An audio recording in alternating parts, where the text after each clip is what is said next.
There's a world of stories you may never have heard.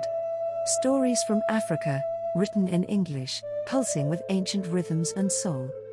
This is African literature in English, novels, poems, and plays by African authors. They use English to tell their unique stories, reshaping the language to reflect their heritage. These works challenge, empower, and offer a true voice of Africa, correcting stereotypes and opening minds.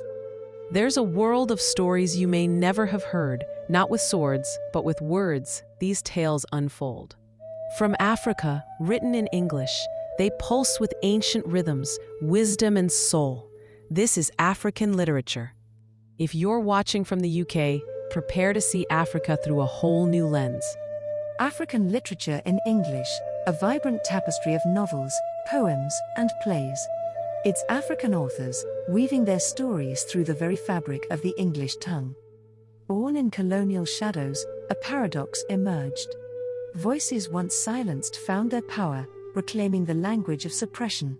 They picked up the pen, and with every stroke, they wrote back. English arrived, a legacy of empire, shaping systems and schools.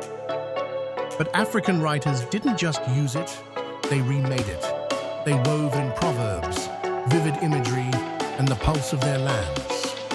They claimed it, transforming it into a bridge, a way to speak to the world, rooted deeply in their own truth. African literature explores themes as vast as the continent itself.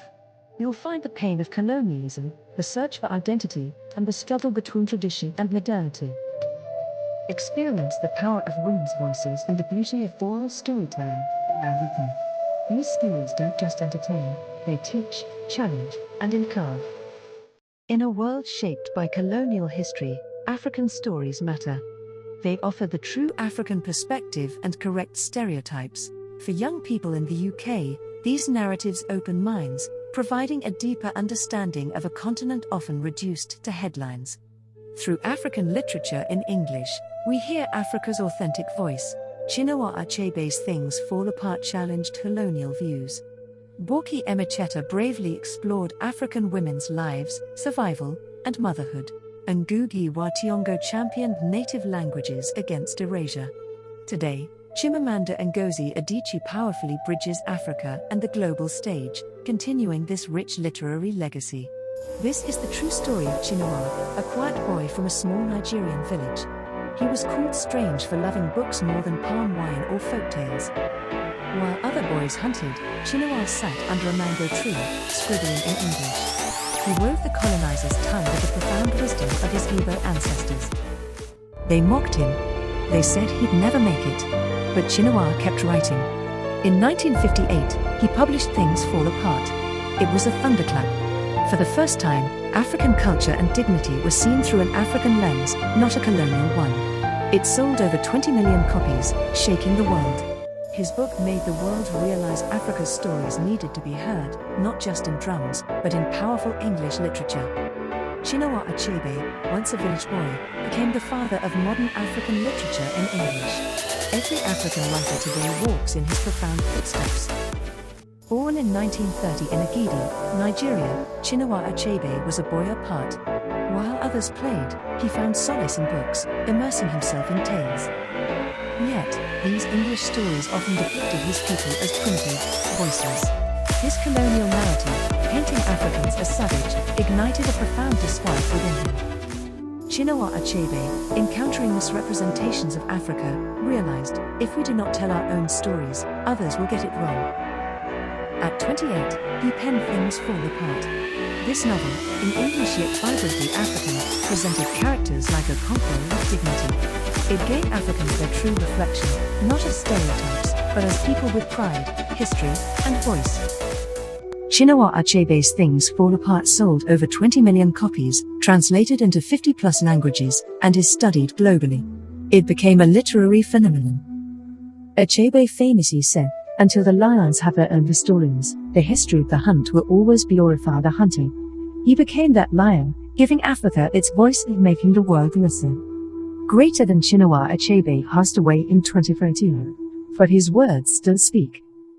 He once said, Until the lions had their own historians, the history of the hunt will always glorify the hunter.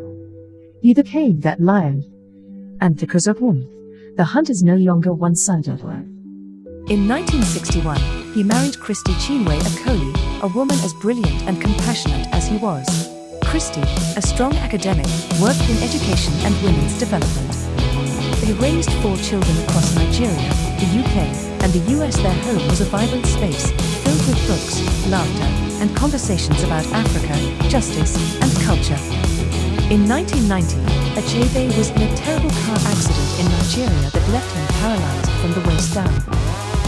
He was flown to the UK for treatment and later moved to the United States, where he continued to teach, write, and speak, always from a wheelchair. Despite his injury, Achebe remained mentally sharp, morally fierce, and culturally proud. Chinua Achebe, a Christian, deeply respected African traditional beliefs. His literary and personal reflections often balanced faith with folklore, ritual with religion. He consistently reminded the world that African spirituality was never primitive. Instead, it was profoundly complex, nearly misunderstood. Dove emoji, final years and death.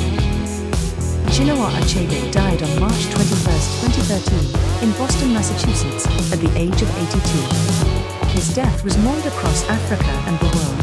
He was buried in his hometown of Agidi with honors, tradition, and tears. Even in death, his legacy lives on, through his books, his children, and the millions he inspired. He never chased Western approval, but instead, demanded dignity for every African voice. He was a storyteller, a teacher, a survivor, a cultural warrior. Achebe proved you could speak in English, yet still articulate the profound truth of being unapologetically African. His words, a timeless echo. Chinua Achebe didn't just write stories. He lit a fire that still burns in the heart of African literature. If this story moved you, inspired you, or made you proud to be African, don't let it end here. Books emoji, subscribe for more untold African stories. Speech bubble emoji, comment your favorite Achebe quote or menon. Thumbs up emoji, like this video so others can discover his legacy.